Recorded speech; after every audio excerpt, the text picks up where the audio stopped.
everyone, my name is Brissa Willis, and in this video, we are going to be taking a deep dive into my project for this course. So, let's go ahead and get started. For this project, I decided to focus on artificial intelligence, which is also the title of my project. The reason why I decided to focus on artificial intelligence is because that has to be one of the hottest topics being discussed right now.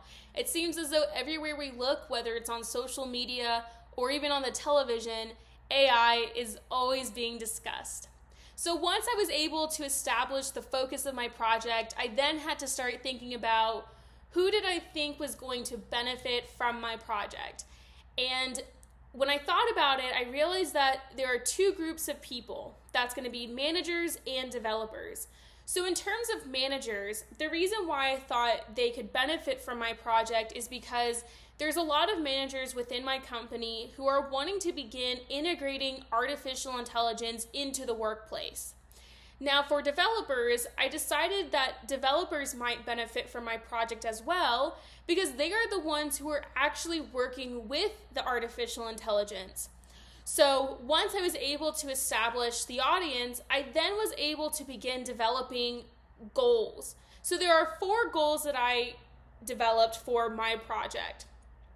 So the goal of my project was to support users with understanding what AI is, how other learning industries such as education and instructional design are using AI, different types of artificial intelligence, and then finally, how AI can impact efficiency.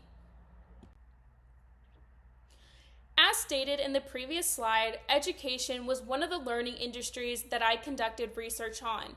And through my research, there were 3 things that I found.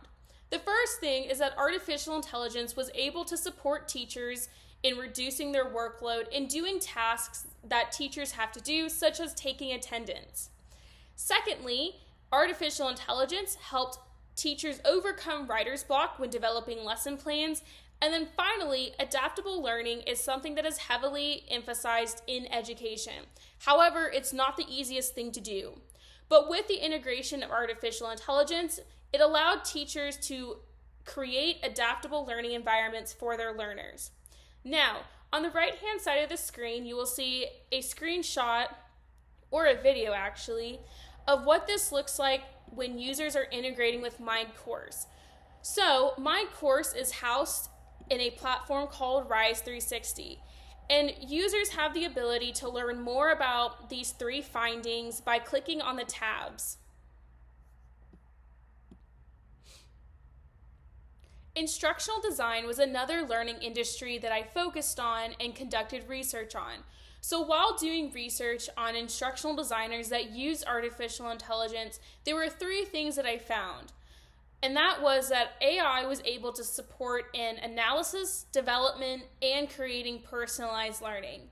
So, for instance, if we take analysis, for example, instructional designers do analysis before they do anything else when creating content. However, the challenge with analysis is that it does take a lot of time. But those who are using artificial intelligence have found that AI has been able to make that process a lot easier and faster. So if we look on the right side of the screen, this might look a little familiar to what we just saw in the previous slide. However, this focuses on instructional design. So while users are within Rise 360, which again, that is the platform where my course is housed, they are able to learn more about how AI has impacted analysis, development, and personalized learning in instructional design. The next thing that I focused on was how can AI support efficiency, or how can it improve it? And so there were 3 things that I found. With the integration of artificial intelligence, it could support by reducing automated tasks, it could help with improved decision making, and also support in improving content delivery. So, if we take the reduced automated tasks as an example, when working in corporate America or even in the classroom, there are a lot of tasks that are automated that sometimes consume more of our time that we could be spending doing other things. So with artificial intelligence, it has been found that AI can help eliminate those and allow workers to focus on other tasks that might be at a higher priority. So for this one, learners can interact and learn more about these by clicking on the flashcards and turning them over, which again, this is integrated in my course.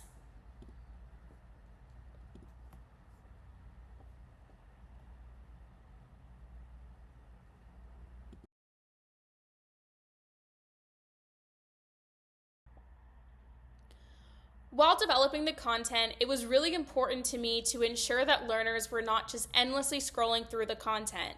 And with that in mind, I incorporated different types of multimedia, such as videos and opportunities for learners to interact with the content. Starting with the videos were scattered all through the course and are relevant to what is being discussed in that particular section. There are YouTube videos and videos that were developed by myself. The videos that were made by me allow viewers to see what different pieces of AI, such as ChatGPT, Google Bard, and PowerPoint look like. As learners go through the course, there are also opportunities for them to interact with the content. Examples would be the tab sections, such as these two, which break up the information, which in my opinion is a lot better than trying to put all this in multiple paragraphs. Flashcards are also used by viewers. And then finally, there are quick checks such as this one that allow learners to check their knowledge on what they just learned. In order to determine how successful my course was, there are two things that I'm going to be doing. The first one is a survey. Now, the survey is linked within the course, so viewers, all they have to do is select it and it takes them right to the survey. However, because I've conducted surveys before, I know the challenge that surveys can pose, because even though I tried my best to keep it as condensed as possible, I do know that I may not get as many results as I am hoping for. So with that being said, another way that I'm going to measure success is simply just listening to conversations that are being held throughout the workplace. And based off of those conversations, it will allow me to understand what went well and maybe what needs to be adjusted. Allowing time for research was the biggest takeaway from this project. I definitely underestimated the complexities of AI, and it wasn't until I started doing research that I realized it was going to take a lot longer than expected. So moving forward, when I'm creating a timeline for a project, it's going to be really important for me to consider all the factors that go into developing content, which includes research. So thank you guys so much for listening about my project, and I hope you have a great day.